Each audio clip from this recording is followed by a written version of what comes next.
Laserdiscs, yes, you will give them to me, yes. You will give me the Laserdiscs now. Yes, thank you for giving them to me. All to me. Hello and welcome back to this downful idealistic crusade. This is the next in my long-running series of Laserdisc collection videos. This is the latest update and originally started very small, as is usual with LDs. It's whatever you stumble across or the occasional disc you pick up online or from various sellers in some of the Laserdisc groups or Laserdisc Forever. And then before you know it, some people send you a few discs, and then your handful of discs becomes bigger and bigger and bigger. So this is actually quite a large Laserdisc update video. So this will be a bit longer of a video, but I decided to just go ahead and group everything together because the original box I had I was going to go over. Well, now I've got like double that amount. So there are a number of discs to go through. So I'm just going to kind of break it up by the order in which I got them. So it's not grouped by genre or category, but more by the place or from the seller or from whoever sent me these particular discs. So to start with, this is a very well-known, notable LD title that a lot of us try to get, and I know every enthusiast would like to have a copy of this. It's not exactly necessary, but it's still a really cool piece to have and a fun AV piece and pretty much the demo disc in terms of Laserdiscs. I'm of course referring to the THX WOW demo disc shown here. This copy has some wear to it, but I'm just so happy to finally have this. It normally goes for quite a bit of money, so I held out and finally one popped up on eBay, actually from Wuxtree Records in Atlanta, Georgia, so shout out to those guys. They had this, I guess somebody turned in a collection, so they had a bunch of LDs with Buy It Nows on there, and so I got this for less than $10, which is kind of crazy considering what it goes for.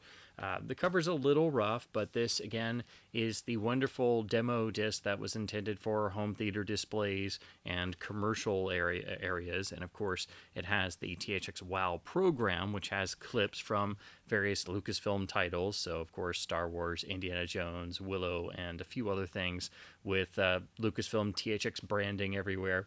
And it does have the audio test portion, which is entirely for Dolby Surround. So it's all Matrix PCM audio. So it's no AC3 or anything. But this is really the key demo disc that you want to try and find.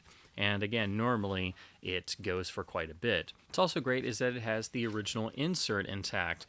Side 1 is the demo pieces. Side 2 has some interesting little featurette pieces, and then that's when it gets into the whole frequency sweeps and all the test patterns and things. So it's very nicely broken down, and it's very rare that you can find a complete copy of this that's, under $20 or $50, especially. These can get very pricey. So I'm okay with this one being a bit beat up. It's at least complete, and again, it was under $10. But that's not all. I noticed the jacket when I got it was a bit thick, and I'm like, well, it feels like there's a second disc in here, and this is just a single disc affair. And sure enough, there was a second disc. So it included this single-sided, because the top side is a dead side, Philips projection television demonstration disc. So this is an actual demo disc intended for selling big, I guess, rear projection Philips big screen televisions back in the 90s. And it's just a single-sided disc. The reflective side is very scratched up, but it should still play through okay. But yeah, this was a nice bonus tucked inside the jacket. So had no idea this was going to be in there.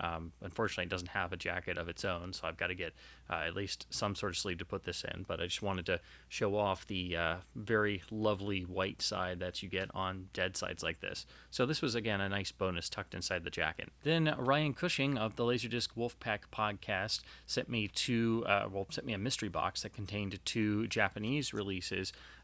This first one, it's a beautiful, both of these are beautiful covers, and it was a total mystery box. I had no clue what was going to be in there, but he sent me the older pressing from Herald Videogram of Das Boot with this beautiful cover. Again, this is a beautiful gatefold cover, and I was very surprised how good this looked and had held up, because I have the Herald Videogram version of Never Say Never Again, which again has some similar positives. LDDB credits this as being like a matted or a 1:6:6 ratio, and it does have stereo audio.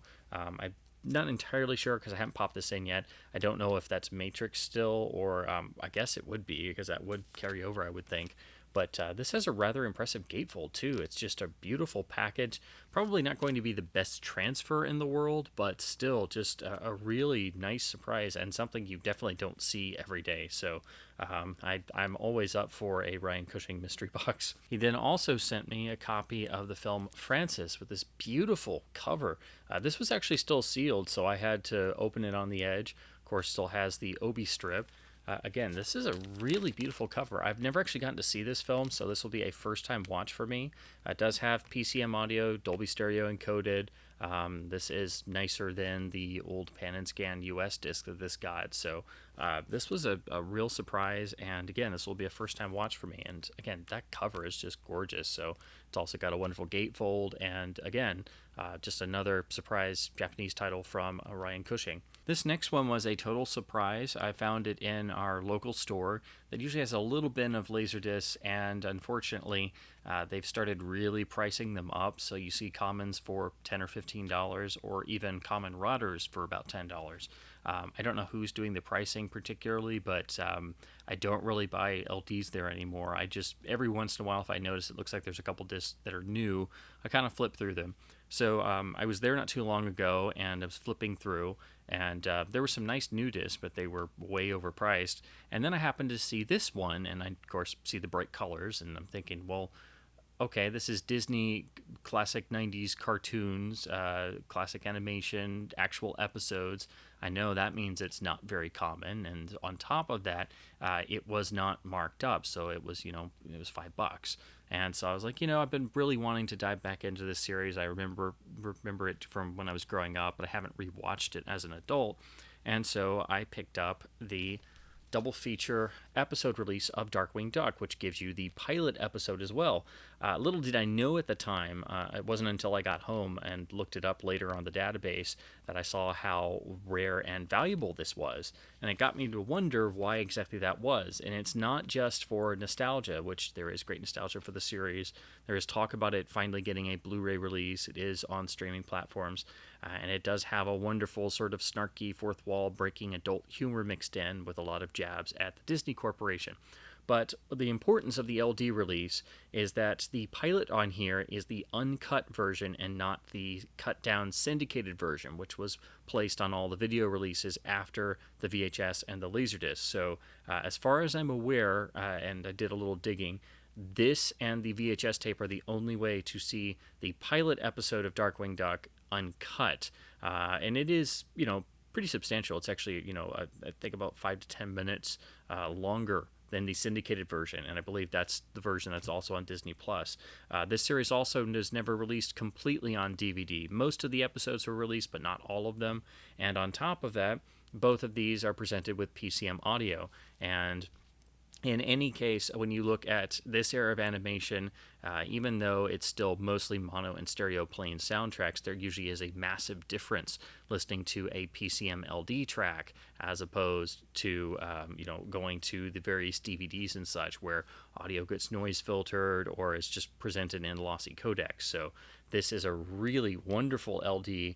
I'm super surprised I found it there. And of course, this was one that somebody could have marked up and it would have made sense. But fortunately for my wallet, they didn't. And I'm just shocked to have found this there. There are so few copies of this that float around. If you look it up on eBay or the Laserdisc database, when a copy does pop up, it sells for a heck of a lot. And that is very, very rare that one pops up. If you look for completed listings, they were all ages ago. So I can't wait to give this a spin. And it was perfect timing because I was thinking about this show and I read up a little bit on it more than what I had known growing up, and realized about all the fourth wall breaking humor, and so I really wanted to dive back into it. So this is the perfect means to do so with the Laserdisc featuring the uncut pilot episode. Then next, I went back to our local half-price books and chipped away at a few more discs that they got in that massive Laserdisc lot. But again, those discs are all pretty pricey, so I just picked up one or two, and that was really because I had just gotten signed up for their email list, and occasionally they send out email coupons. So I got a coupon and swung by for 5 minutes and got another disc or two.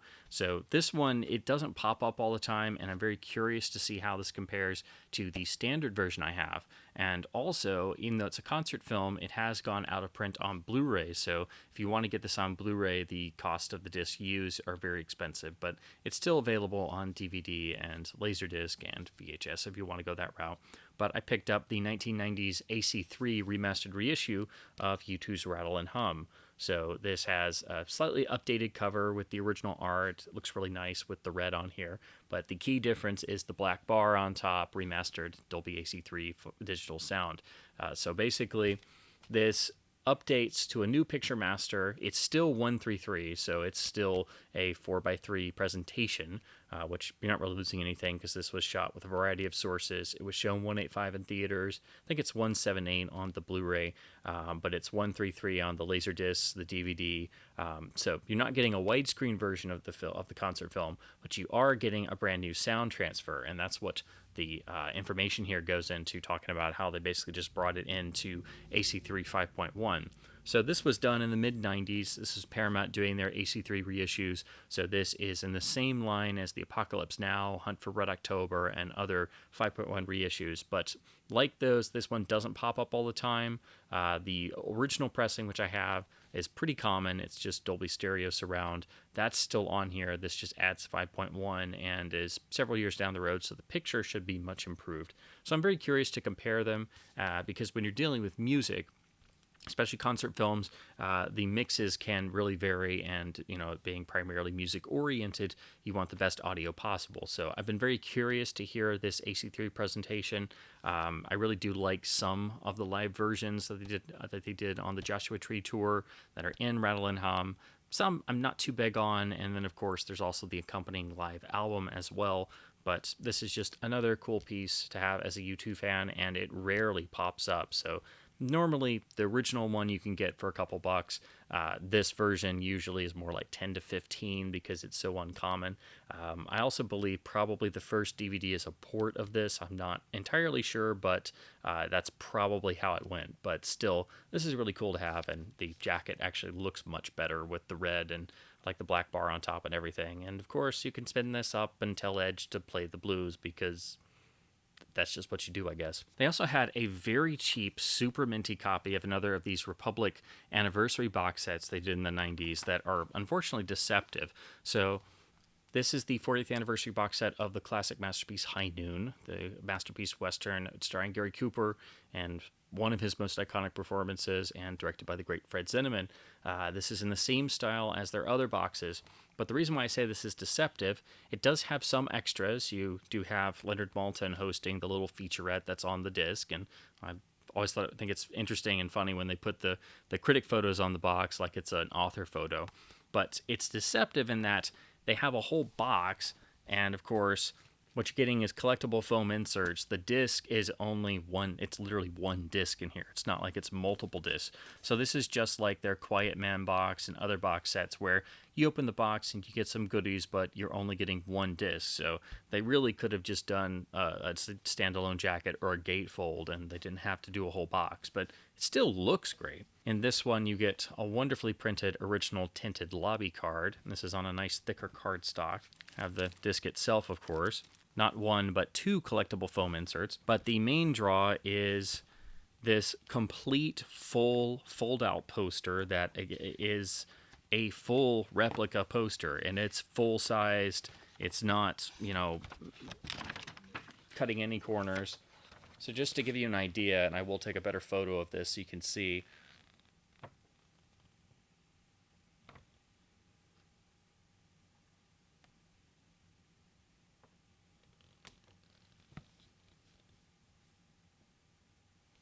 This is the type of thing you don't see anymore, and that is what is special about these Republic boxes. They usually do really great poster reproductions, and this is no exception. So, of course, me being me, I'm very curious to see how this stacks up transfer-wise. I have the Criterion CAV, which has a nice commentary on it, and of course, this has the featurettes that were on the most of the old DVDs as well, with PCM mono for everything. So I'm curious to see how this compares transfer-wise and audio-wise. Of course, there is also the new beautiful 4K restoration from Olive here in the US on Blu-ray.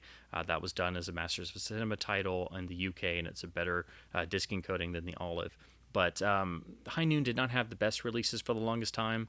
They kind of had a sort of quasi-public domain status in terms of it got a lot of chibi copies as well that were released. So I'm very curious to see how this stacks up, because I've been meaning to sit down and try and figure out if one has like a better audio source or if this is better than the Criterion. So now I finally have a clean copy of the box. Then Eric Pieper, a great friend of this channel and fellow Laserdisc Forever member, sent me a message asking me literally if I wanted some spare discs he had, and I'm like, seriously? Of course, yeah, absolutely.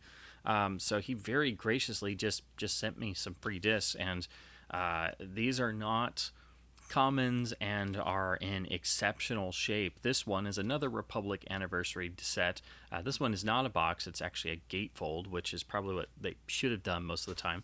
But this one was still sealed, so it's absolutely immaculate. He sent me the 30th anniversary of They Said They Lament, directed Long Day's Journey into Night, with this beautiful cover, wonderful gatefold, and just a gorgeous presentation. And I've always loved how these Republic jackets, they have the embossing on the gold, so the gold foil lettering just really kind of shines in the light.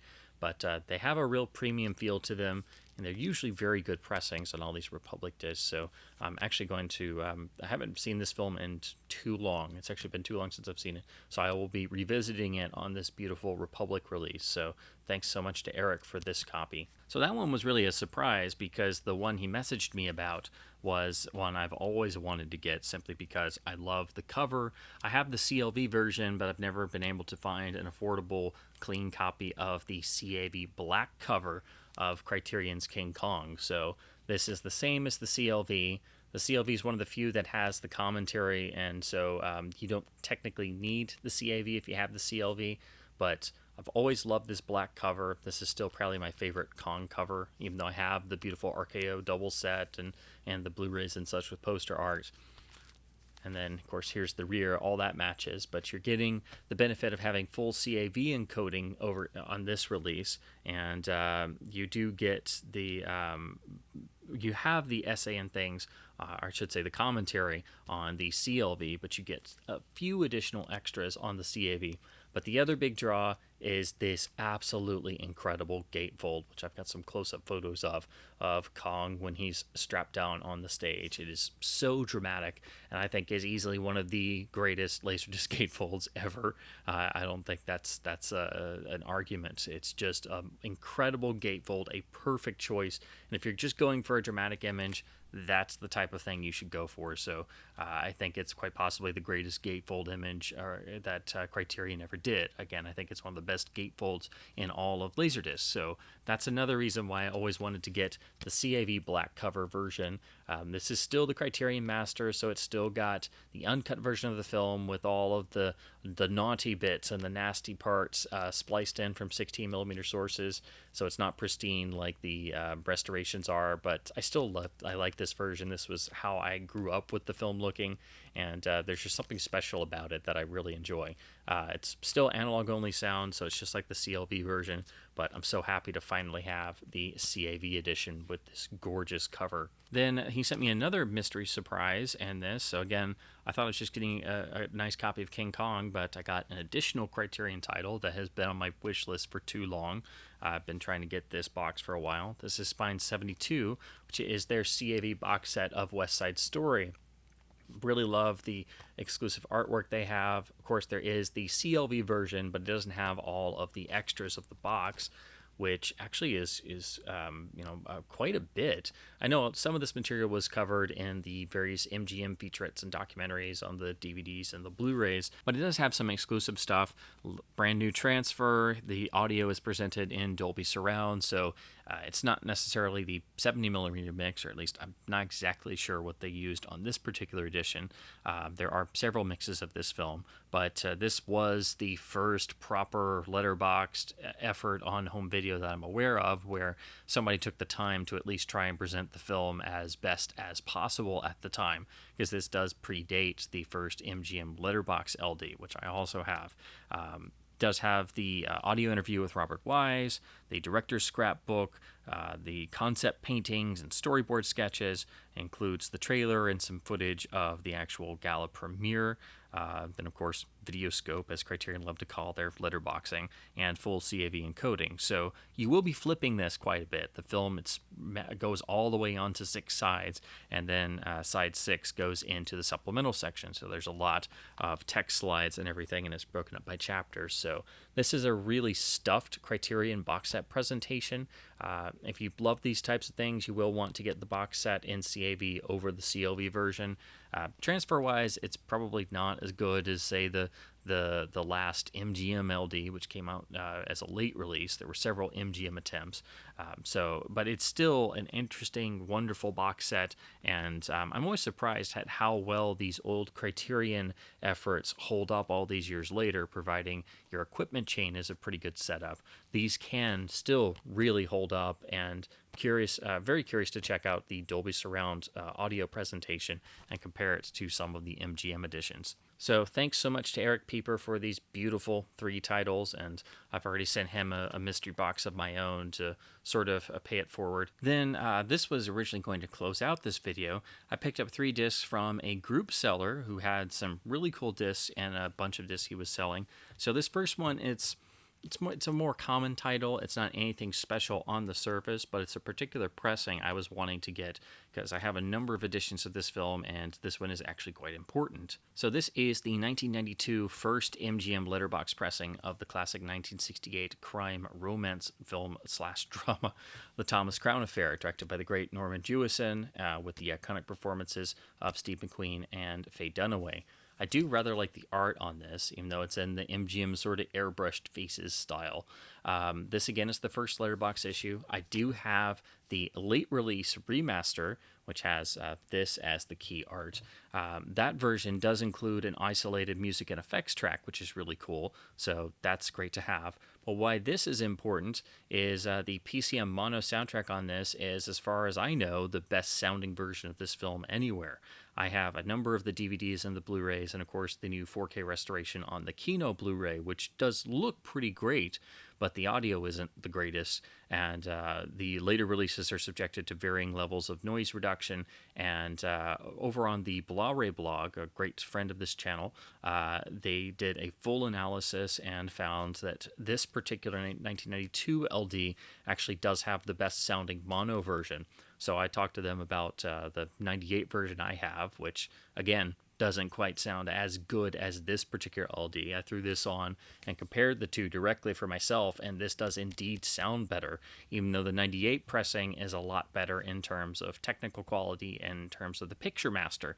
But again, this is still pretty good, and the audio is not really messed around with. So if you love this film and you have a Laserdisc player, get a copy of this 1992 letterbox edition, because the PCM mono, as far as I'm aware, is the best sounding version anywhere on home video, and it is light years better than what you're going to hear on the mono track of the Kino Blu-ray. Then next, for my John Frankenheimer shelf, because I'm a giant Frankenheimer nerd, they had one of his earliest features and the film that he first made with Burt Lancaster. That is The Young Savages. This is a lovely, pretty late 1997 pressing from MGM. It's actually letterboxed. It has a thick, glossy, or I should say, thick gloss on the cover. So this is full-on late MGM release territory. This rarely pops up, and so I got it at a really nice price. And what's also great about this, I didn't realize until looking at it more closely, this does have an isolated music and effects track, so you can actually hear the score in its entirety, so that's a nice bonus. I haven't seen this in a while, but I do have the Kino Blu-ray, and it got a DVD from MGM, but as far as I know, there are only these 3 releases of the film, and this is the way you can actually listen to the soundtrack isolated. So very curious to check this pressing out, and I'm always really and truly impressed with all MGM releases from the last 3 to 5 years of Laserdisc. So this should be a really great presentation. And then the last disc from this seller takes us into Disneyland. And this was a title I never thought I would get. It is normally very expensive, very hard to come by. It is a definite late release, and it's a Japanese exclusive. Another reason why I thought I would never get this, unfortunately, it doesn't have any English audio options. So it's Japanese and subtitled, I believe, as well, but there's no English option. But if you're going for Disney completion, this is one of the last ones you have to get. And again, it's a Japanese exclusive. So they had a very cheap copy of the Mulan release. So this is the Japanese exclusive release. It doesn't have the Obi strip, so obviously that affected the price some. But for a decent copy of this, I'm okay that it's Obi-less, although it definitely feels a bit naked on the jacket. This, of course, obviously is taking VHS cover dimensions like a lot of Japanese Disney discs do in the later years. This is the same thing they did with A Bug's Life, which is the other Japanese exclusive that I have that is Japanese audio only. So you can't watch this if you don't speak Japanese, or I'm sure you can maybe try and sync a English track to this. But of course, you're getting this primarily for bragging rights and to look at the transfer and look at the late release specs of this. And this is a really impressive disc. I've been able to sample it, but I will scrub through more and try to at least watch through it in bits and pieces because, of course, again, there is no English track. But like a lot of Japanese releases of Disney titles, this does still have things like the original insert card you can fill out. And then, like a lot of Japanese releases as well, it has the special Disney postcards. So those were still in here. So again, this was just a total surprise to find in just a lot of discs that somebody was selling. Got it at a really fantastic price. It's just a single CLV disc, but it's still a really cool piece to have. It's not exactly essential because it is, obviously there is no English audio option, but this is still a very uncommon disc and one of the definitely harder to find discs if you're trying to go for full Disney animated feature completion on Laserdisc, because this is right there at the end. So if you're going for Disney Pixar, this and the Japanese A Bug's Life are also the Japanese Tarzan. Those three are going to be like the big three heavy hitters at the end that you have to search out. And I guess I'll have to try and find the Tarzan edition now since I have the other two. Now, as I said before, we would be going further into Disney territory in this video, and the Japanese Mulan is not the only Japanese Disney title to go over. Another member of the Laserdisc Wolfpack, Luke Giancata, sent me some beautiful Japanese titles. So I'm going to go over them now in chronological order. So he sent me the lovely exclusive cover Japanese version of Snow White.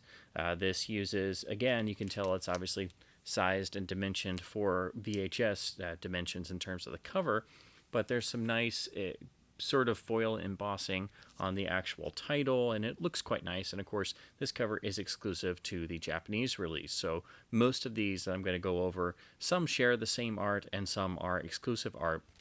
For the most part, these appear to be, CLV pressings of the equivalent U.S. releases, but this is still a fine, solid presentation of Snow White.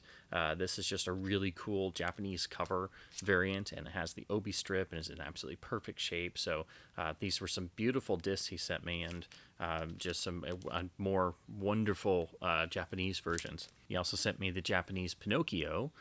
This, again, is their remastered version, which uses the art made for the early 90s restoration release on tape and Laserdisc. We got the big CAV box over here in the US. In Japan, they got this for their standard CLV release, and it does actually look quite nice. The printing is a little bit different in terms of the color than the standard US disc, and of course all the text is in Japanese with the wonderful Obi strip as well. So again, I'm pretty sure this is a CLV version of the CLV disc we got here when they did their cleanup in the early 90s. Then on this one, I believe this is the 1990 pressing of Lady and the Tramp. So this is a 1:3:3 transfer. I don't know as of yet if this is a pan and scan version of the CinemaScope ratio or the much harder to find Academy ratio variant.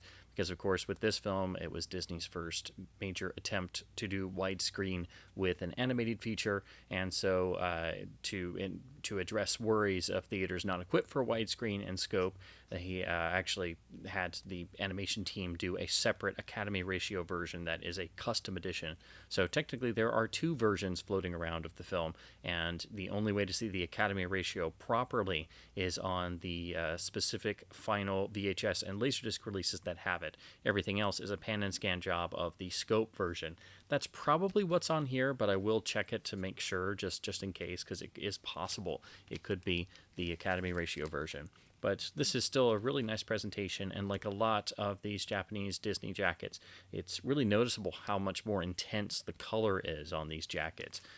It's like it's really bursting off, whereas on most US releases, and of course the final release of Lady and the Tramp in Japan, it's much more subdued. So I really do like this for that particular reason. Of course, it's still got the Obi strip as well. Now this one apparently is another that has no English soundtrack on here, so this is just Japanese, and apparently this is also the only release of this film in Japan. That is the 1995 release of 101 Dalmatians. Again, with custom artwork that is only on this Japanese LD. The US LD has a nice cover, but again, it's not as colorful as this one. Plus, I love the custom Obi strip. That's just wonderful. And here is the rear. This does have a surrounding coded mix. Most releases of this are in stereo, and I'm pretty sure it's a stereoized mix as opposed to the original mono version. The same track is available on the US release. It's a surrounding coded stereoized track, but of course on this release it is entirely Japanese, so there is no English option on here. But this is a very collectible disc for the cover, and the fact that, again, according to the LDDB, this is the only Japanese release of this film. But just a really nice, colorful, very frameable looking disc. So I'll be curious to check out the transfer and compare it to the US version. This is 133, like all the old versions of this film are. It was only in the DVD era that they started doing it in a matted widescreen presentation, which is how you would have seen this film theatrically in 1961. Another thing, this has the postcard sheet inside, like you see on certain Disney titles. So a number of these do still have these postcard sheets, and I don't know if it was every Disney Japanese release that had them, but a good number of them do, so it's really cool when those are still intact. Then moving into the modern era, this is of course a Pixar title, and this is a film that the standard disc is very common here in the US, but I never find it at a good price. All I ever find are the marked up copies, and I'm still after a copy at the CAV box. So I finally have a Laserdisc copy of Toy Story. So I have the Japanese version now. This has AC3 and Pro Logic, or I should say Dolby Surround PCM. But what's important about getting Toy Story on LD, or VHS, I should say, those are the only two formats that have transfers that are from a film source. Because, of course, this was so famously all digital animation. All other releases, starting from the DVD onward, are directly from the digital files in some way or form. So that means there's a particular difference in the look and presentation on the Laserdisc, especially, because VHS is much lower resolution and usually not letterboxed. But if you've ever seen this film on Laserdisc or VHS tape, you'll notice it has a different look and feel to it, and that is because it is coming from a film transfer source. So I'm very excited to see this Japanese pressing, and also I'm very curious to check out the AC3 track and see how it might compare to other releases on other formats. This also still has the original AC3 insert sheet, which is pretty cool. And again, it should be just the Japanese equivalent of the common CLV standalone release here in the US. But again, I now finally have a copy of this film, and of course, I now can watch it on this Japanese version. I don't know why it is, but every time I find a standard copy of this in the bins or in record stores or wherever, even just recently, I find copies that are marked, $10 or $15 for some reason, and these are very common discs, so I've never found a non-marked up standard version, so at least I can finally check this transfer out I've read quite a bit about, and I still hope to get the box set and the DTS variant as well, because the DTS should have the superior audio, and the box set is full CAV plus all the box set goodies. And then lastly, Luke also sent me the Japanese release of Pocahontas. This is the standalone single disc CLV edition with, again, some more cartoony style art that would fit, for a VHS tape, but it does look quite nice on this jacket. This one's a little bit lighter in the printing. I don't know if that's due to sunlight wear or just that's how it was printed. What I wasn't aware of, this is one of two variants. You have to go by the catalog number, and the obi strip's a little different. So this one is actually a bilingual release. The standard Japanese version has the same cover art, but a different obi and a different catalog number. That version has AC3, whereas apparently this one has Dolby Surround in terms of the digital tracks, and then the analog tracks are also Dolby Surround. But I'm guessing the digital track is English and the analog track is Japanese because it is supposedly bilingual, and one track is supposed to be English. But I'll have to pop this in and check it out just to be sure. But going by the cover information, I believe this does not have AC3, and the other one does. But of course, I now have another version of this film on Laserdisc, so that's okay. I have AC3 elsewhere, but this is still a really cool version to have. It's got some really nice exclusive art. Again, it might look a little bit more kiddie at first glance in terms of the very bright, almost scarce colors in places, but the more you look at it, it's quite a nice jacket, and it really does pop with the red obi strip. So this is another really cool Japanese exclusive. So thanks to Luke so much for all these really cool Japanese Disney discs. But of course, we're still not done with Disney titles because, as I just mentioned, I finally got another copy of Pocahontas. But that came in a lot of box sets. That meant I could finally upgrade two of the Disney CAV Deluxe box sets that I've had for a number of years that I picked up for cheap as sort of placeholders because, unfortunately, they were not complete and not in the best shape, but all the disc content was there. So I was very luckily able to pick up 3 sealed Disney box sets as a lot for very, very cheaply. So also with free shipping, which I couldn't believe because these things are very bulky and very hard to ship around. So I was very happy to finally upgrade my copy of the Snow White box. So again, all 3 of these were sealed, so I very carefully just opened the side so I could keep the plastic on. So this has the beautiful, heavy, ornate box. If you've never seen or held one of these before, these are just key Laserdisc titles. They are essential, even if you're not a big Disney fan, because these are for hardcore animation collectors. These were really made for adults. They are not made for children, although children can still enjoy the films and get into learning about how they were made. But these were made to last. These are made with archival ideas in mind. And not only do you get some fantastic extras in terms of the physical realm on each with lobby cards, and this one, of course, has an entire hardcover book in it, but you get the entire supplemental disc. So these, of course, have the very thick reinforced trays that slide out, and inside you get the CAV presentation of the film, so a slightly fancier jacket than the standard release of the 1994 Snow White digital restoration. But then you also get the Making of a Masterpiece disc with the extras, and the extras continue on outside of the documentary. It continues on into the supplemental section. So the back of the jacket gives you the directions for how to find stuff on the analog tracks. But this also includes these wonderful lithographs, which are beautifully printed. They come in their own special folder here. And so I've had to carefully take the plastic off of all these and smell all that 1994 air coming out of this sealed box.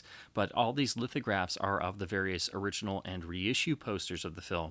So it's a really fascinating look at how the film was sold on its original release and successive reissues. And again, these are beautifully printed. All of these fit in a perfectly cut and sized velvet tray and inside, which is a nice blue. And then you get to the actual Making of a Classic Film book, which is actually a hardcover book. This is just showing you the quality level that they went to on this. This was really the first premiere box of the titles they were going to do, and so this sort of set the standard for the boxes to come. These books are always really nice because they actually do go into some nice detail, have some great stills and production stills, but again, this is a very high-quality hardcover book included, and when was the last time you got that in a box set in terms of Blu-rays and even UHDs. This is not something that studios generally do. That's something they didn't always do back then, but this is another of the reasons why these Disney boxes are in the top tier of greatest Laserdisc box sets ever released. Even if some are simpler than others, they all have these really fancy, very nice reinforced boxes. So now I finally have a clean, original Snow White box that's in perfect shape and is fully complete, and I can now pass on my original beater copy. But again, that's not all. I was also able to upgrade the box I probably wanted to upgrade most of all, because the outer box was a bit worn, had some staining and stuff, and it didn't have any of the original extras. So I was finally able to upgrade to a sealed copy of the very thick and sturdy Cinderella box set. This is almost double the thickness and size of the Snow White box, and the similar very ornate white box with a sort of marbled feel to the actual box itself. And of course, the entire front is fully embossed and printed with the gold foil font and full color. I mean, these things are just things of beauty. And of course, they also have the custom spines that all match. And this one, I kept the plastic on, so it has the original golden hype sticker on the back. I really do love what they did with the sort of gold foil sticker on the actual rear hype, telling you all of the contents inside. This has the same type of very thick reinforced hinge tray, and of course you do want to try and find these in good shape, if not sealed. But it's also difficult when you get them sealed, because they've been sealed so long and the discs are sitting on things underneath. They can cause things to not to be happy after being sealed all these years. So just like Snow White, you get the CAV presentation of the film with the same cover art as the standalone version, but this one has fancier printing on the jacket, and of course is 2-disc because it's full CAV. But it is not a gatefold, so it is very easy to get some seam splitting on these. And then you get to the Making of a Masterpiece disc, which has, again, the same art as the front of the box, but this is printed with a heavy, thick gloss on the jacket. And I should mention the CAV of the film actually has thick gloss on it as well. So again, the covers are much fancier than the standalones, but this still has the same beautiful embossing job as the front of the box. And again, you can very easily use any of these as display pieces. Just like Snow White, this disc is loaded with extras, and the back of the jacket gives you all the instructions, tells you where everything is, and tells you what audio tracks you'll have to switch to go through all the supplementals, because it's on the digital tracks, and there's different material on Analog 1 and different material on Analog 2. So it uses every part of the Laserdisc to get as much information in there as possible. Then there's this really beautiful insert, which is a lithograph showing the development of an actual part of the film and showing you the in-stage work-through processes. And it's put in this beautiful holder, so you can actually take out the lithographs if you want, but it's formatted to where you can actually see how these scenes developed. And again, extremely high quality printing on this, and I mean, even just the holder is fantastic. Then you get to the hardcover book inside, which is, you can see, I don't know, in this photo it might come out a little better. Unfortunately, due to this being sealed all these years and everything sitting on top, it's made the actual cover sort of get ruffled a bit, but it's unfortunate, but it's otherwise perfectly fine in terms of the actual book. It's just something that's going to happen in these sets over time, because the book sits in the bottom in this custom cutout tray. I will say the actual tray is very tight, so getting this book in and out is a little difficult, but I don't know if that might loosen up over time. This is a really nice touch, though. It has the same matching art, but it's done in this old-timey storybook type design. But what they do is the first half of it is telling you the story, retelling the story of the film, but in a children's storybook format, giving you that old-timey fairy tale type feel.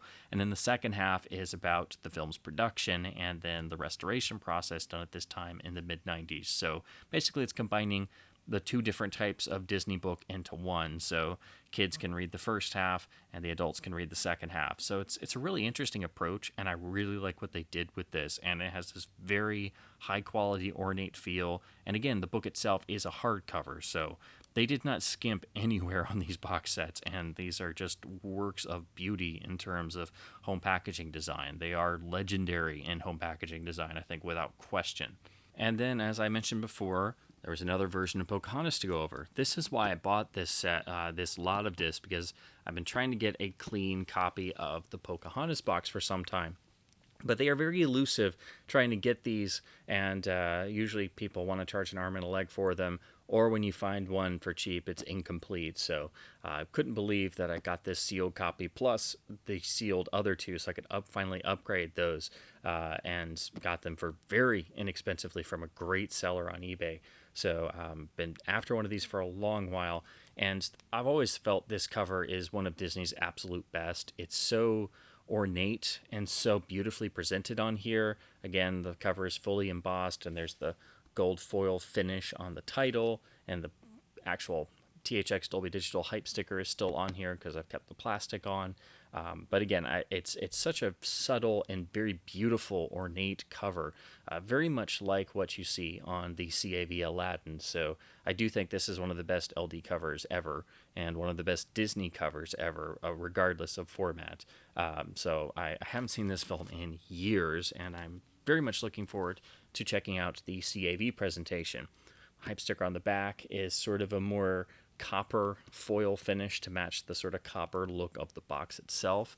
It goes in the same type of design with the very thick reinforced tray that slides out, but because this was later in the 90s, they had switched and sort of streamlined things and made things a bit sturdier but also thinner, so they could bring the cost down some. So if you look at a box like this, or the Hunchback of Notre Dame, or the Sleeping Beauty box, as compared to, say, the Snow White box, I'll hold these side by side so you can see, obviously they were able to cut down on the size and not lose any of the high quality or sturdiness. So that is a really great example of being able to cut costs and improve things with the sort of Mark II or version 2 of the packaging design, but not change anything else. So inside, you of course first have your mail away Disney card. Again, I wonder what would happen if I filled this out and sent it in. But everything else, it's just a thing of beauty. The actual insert describing the contents of the disc and the chapter breakdown and all the extras is printed in this beautiful thick cardstock insert that matches the front cover. It's also got the full embossing, and it's just beautifully done. It's got a custom rear, so they did this instead of printing a jacket inside. And again, this is all customized exclusively for this box set. But then when you open this for the chapter breakdown, you get this beautiful gatefold panel that goes over everything, gives you pictures and works in progress and storyboards from the film, as well as images from the film. And then you get images of the main key cast and crew personnel. And then it goes over the extras presentations, which are picking up on side 4. So the film is full CAV and runs on 3 sides, and then the extensive supplements start on side 4, which is CLV, and then run on to sides 5 and 6, which are both CAV. The extras, as with the others, also run onto the analog tracks, and then here on the chapter listing, it denotes in yellow where you'll have to switch over for analog track selections. So this is just incredibly well done, beautifully laid out. The film gets a Dolby Digital AC3 5.1 presentation in addition to the Dolby Surround PCM. The film also has a commentary during the feature, and then also has a secondary audio program with interviews and spoken pieces during the supplements. So you switch over to the analog track for that as well. So once again, every single available space of the Laserdisc are used. Then the sleeves for the disc themselves are all custom with matching logos and leaf motifs in the primary colors of red, blue, and yellow. And these just look wonderful, these wonderful custom polyline sleeves. But as if to make sure that they were extra nice and to protect these sleeves, these discs were not shipped inside them so they wouldn't split the seams. They are packaged in the traditional plastic sleeve, so you can actually put these inside the sleeves or just keep them this way and keep the custom insert sleeves perfectly pristine. Then in the custom cut tray, which thankfully is a bit easier to get out stuff than the Cinderella box. There is the wonderful artist portfolio. Now, unfortunately, I don't know how clear this is going to be to see. This is what got affected by this being sealed for so long and having so much, all the heavy discs on top. So the actual cover matches and everything, but as you can clearly see, it's kind of bent in a little bit on the cover. This is minor, but of course this kind of stuff can happen when you have such heavy items on top, and especially still sealed all this time. But fortunately, it's just the cover that was affected, because this is a very thick packaging insert. So this is what the lithographs are contained in, and these are works in progress, showing you, like the Cinderella box, the original design, the drawing, the cleanup, and then the final result. But it's all explained here with photographic examples, and then you take the lithographs out, and there's even an explanation lithograph at the front of it. So they printed a whole extra one just to actually explain what this is, and then it's contained in this beautiful folder with art that goes matching on the front and the back. I mean, this again, the level of detail and the quality control in this is just off the charts. And then lastly is the making of commemorative book. This one is not hardcover, but honestly that's not bad, because I think they were able to fit in more material by making the book larger. I mean, this thing is just loaded with gorgeous artwork and stills and production information that just keeps going and going and going, and the print quality is beautiful, the color reproduction is great, and the actual paper is very high quality photo glossy style paper. So again, the imagery is fantastic. It's got great production images and storyboards, and then also the actual cover is again wraparound art. So that is the beautiful Pocahontas Deluxe CAV box set from Disney with Dolby AC3. This is without question one of the best box sets they ever did, and that makes it without question one of the best Laserdisc box sets ever produced. This is a work of beauty, and definitely the best presentation of the film in terms of picture quality, because it's full CAV and it has all these great extras. The only other version I need to find now is the DTS presentation, which will probably have a superior soundtrack. Of course, the sound mix will be the same as the AC3, but it'll have the DTS encoding. However, that is a standalone CLV release. So unfortunately, Disney never combined the DTS soundtrack with the CAV box sets. So that's the one downside of getting these. But you have to get these for the CAV encoding, all the extras, and the gorgeous packaging. So it's not too terrible of a trade-off, but I would like to get the DTS version someday to just have both versions. But been trying to find this for a long time, and it's a thing of beauty, it is. And then finally, to close out this video, I have a number of discs that were traded into my main local record store. Looks like somebody's entire collection, because on all of them they have the the person's original owner's own personal catalog numbers, which unfortunately they used a labeler to apply. So as you see here, all of them are like this. I have tried to get some of them off, but unfortunately it risks tearing the cover, so I guess I'll just have to live with the personal catalog number. They had a great number of discs, and of course what everybody in the Laserdisc Wolfpack podcast and Laserdisc Forever group refer to as stuff that I like as old man discs, so OMDs.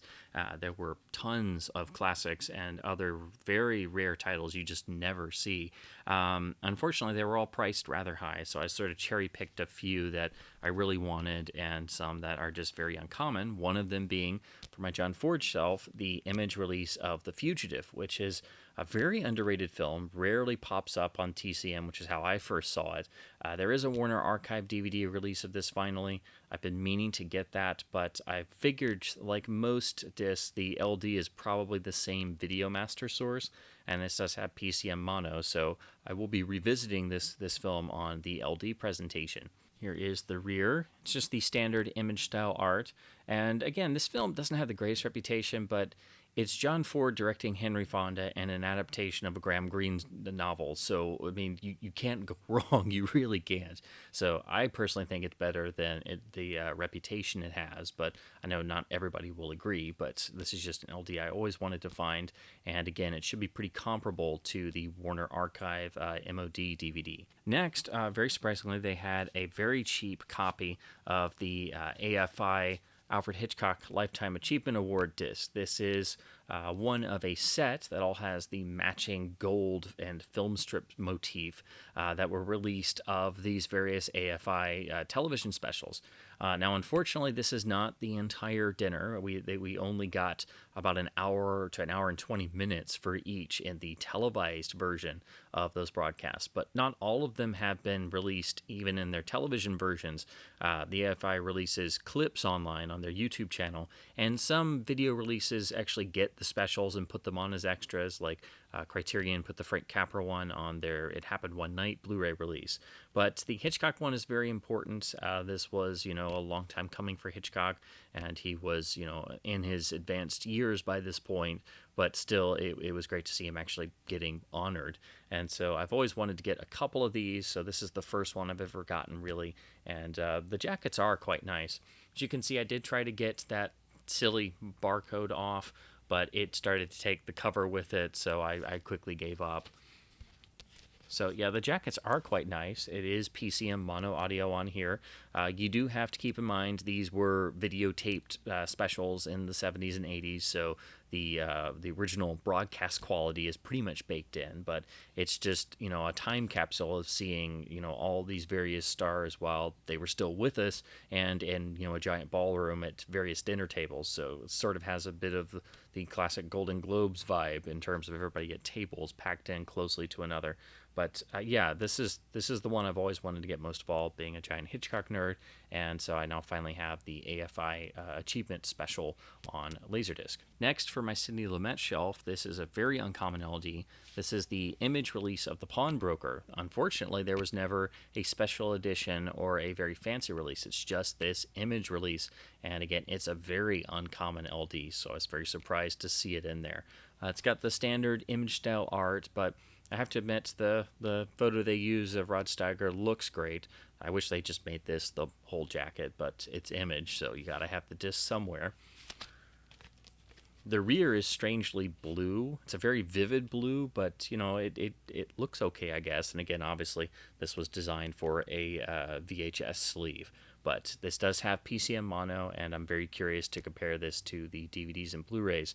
This is a great, underrated film in Lumet's catalog.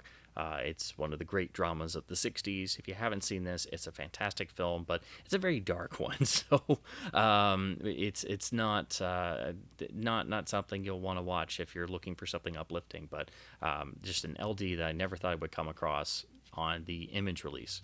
Now, this next one is, if the Pawnbroker is rare and uncommon, this one is really rare. I never thought I would find this. This film in and of itself is quite obscure, but being a giant Bond fan and wanting to see or own the key directors and key personnel, their other work outside the series, this is a film I've always wanted to get a copy of. This is one of Terrence Young's later films. It's got a fantastic cast and crew headed by Michael Caine and Laurence Olivier. So this is The Jigsaw Man, picture Young made in the early 80s. I believe this was 1984, if I'm not mistaken, but it's a very uncommon film to find. I've seen it only once before, and not a very good version. So this is the Image Laserdisc, which, as far as I'm aware, is the only Laserdisc release of this. I think this maybe got a DVD release at some point, but I could be wrong. It is a very obscure film, and to be quite honest, I remember some things from this film, but not a whole lot because it was so long ago. So I'm looking forward to rewatching it here. It is just a standard image jacket, so nothing fancy. It does have PCM audio. I believe this would be Dolby Stereo, but it could be mono. It doesn't credit what it is. It just says, digital sound. And HBO Video gets their little stamp in there due to, I guess, some rights ownership or something. But yeah, this is a film I remember pieces of. I've been wanting to rewatch it for ages, and this is an exceptionally rare LD. This one has, quite a decent value on the database listing, and it rarely pops up. So even though this has a hole punch in the corner and has the rather unfortunate, annoying label of the original owner's personal catalog number, I was so happy to get this for $2. So it's like, yes. And I'm sure anybody else would be like, I've never heard of this film in my life, and it's like, don't worry, I know what it is. This next one was a pickup merely out of curiosity because I own the big Showboat Laserdisc box set, and I'm really looking forward to getting the Warner Archive restored Blu-ray release of the 1951 Technicolor remake of Showboat. But this is the original early 90s MGM presentation, which has the film's original mono mix SPCM. They did a wonderful stereo remix for the box set, and the new Blu-ray apparently has both the mono and stereo.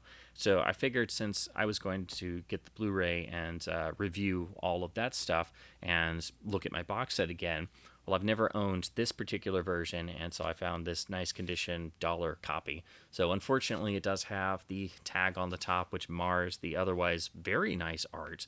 It's in MGM style at this time, but this particular jacket and the sort of amber golden cast they give it to, I guess, give the sort of feel of an old-timey photograph, it really works, and it looks really nice. So I really love the jacket artwork on this one. The rear is also in their traditional style at this time. The film is just a single CLV disc.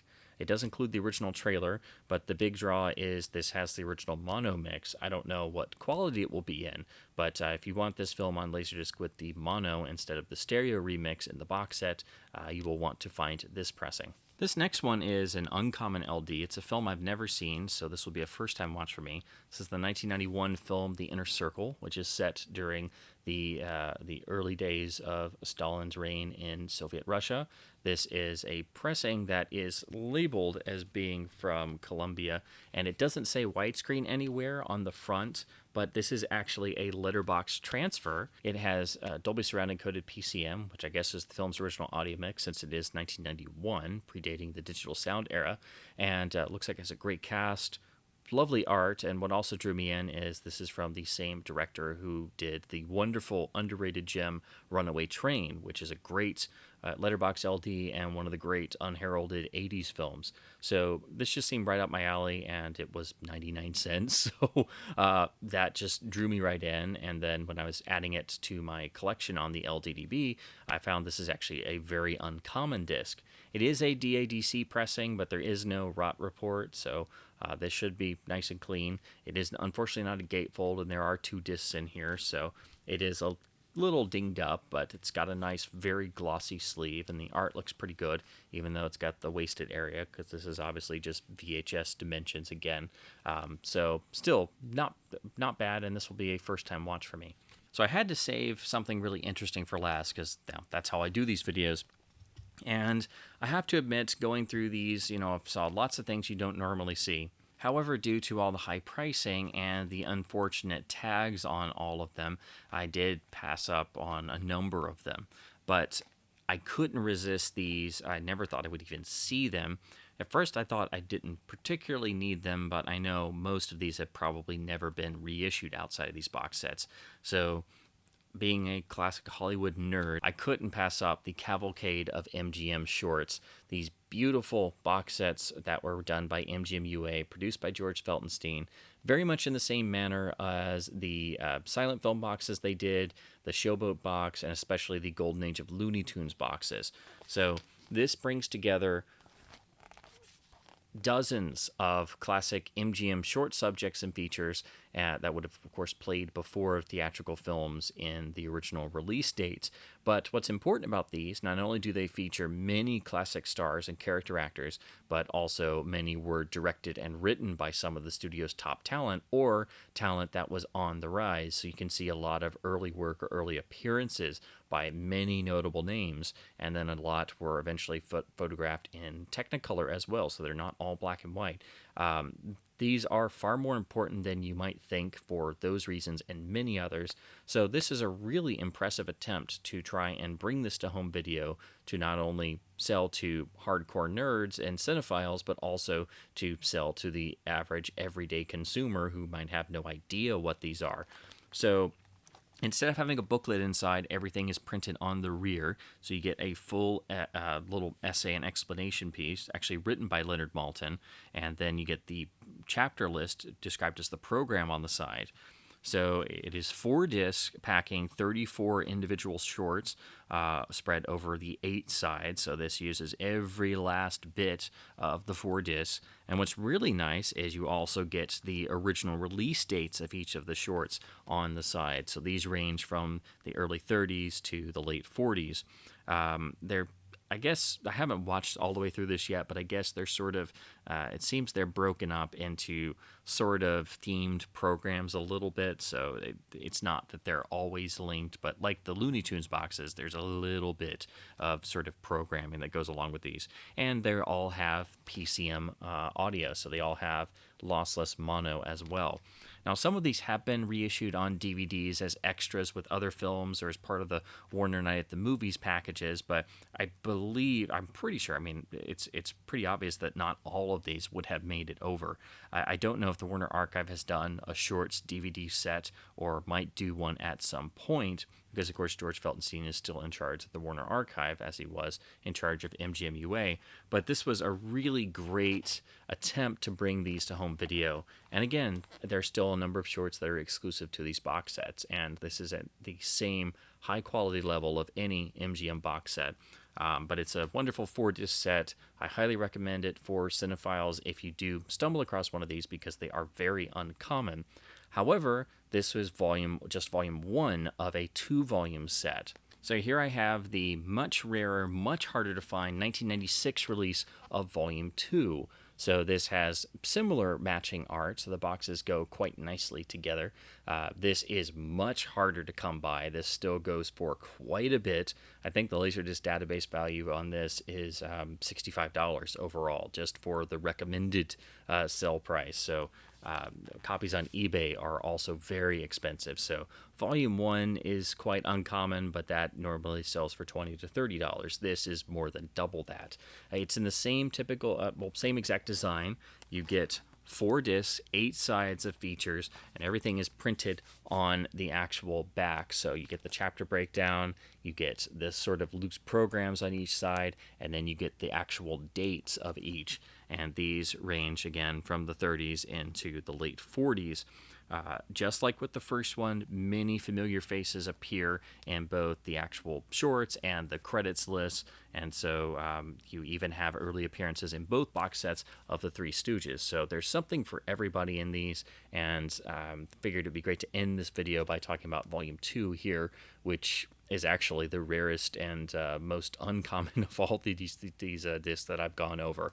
This one still sells for a heavy premium because, again, there's a lot of exclusive content in this box that has not been ported over to other releases, and this disc, because it was made in 1996, much later at MGM's Laserdisc era, it's obviously not as valuable as, say, the later volumes of the Golden Age of Looney Tunes boxes, but it has a lot of the similar facets in terms of rarity and less copies being produced, and it coming very close to the end of Laserdisc, since this was produced in 1996. So I couldn't pass up getting Volume 1 and Volume 2 together in really nice minty shape for very, very cheap. So these were more titles I picked up out of curiosity, and I plan on going through these and just, watching like a program a night or spreading it around, so that way I don't totally overload on, too many shorts all at once. But this looks like a lot of fun to dig into,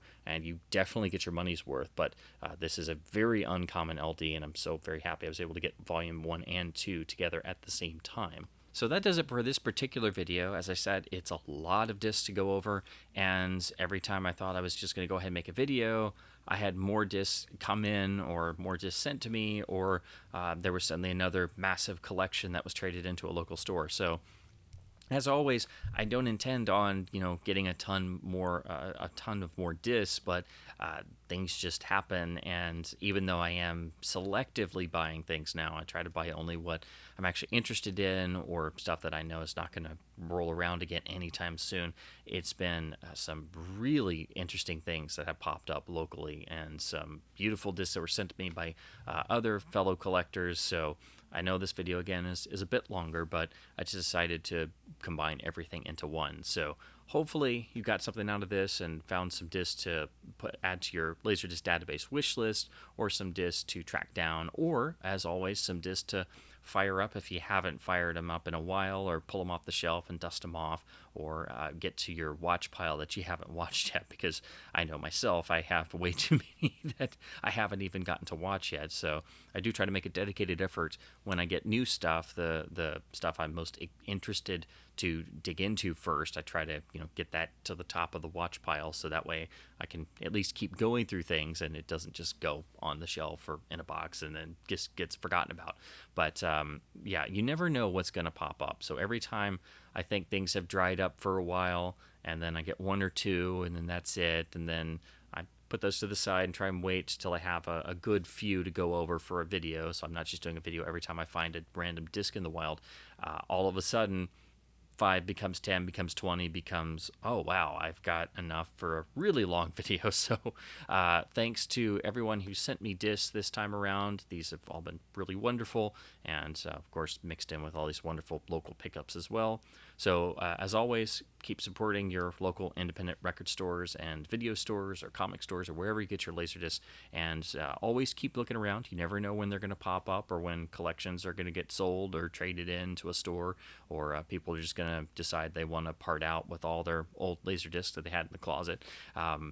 Again, you just never know when discs are going to turn up. So even if things look dry for a while, like things have completely dried up, it doesn't always stay that way. So they are great. LD finds are out there. It doesn't take a whole lot of money, and of course, it's always great to make friends and do great trades within the Laserdisc community, whether I'm Laserdisc Forever or other fan groups. So as always, thank you ever so much for watching. Keep your players spinning. Keep physical media alive.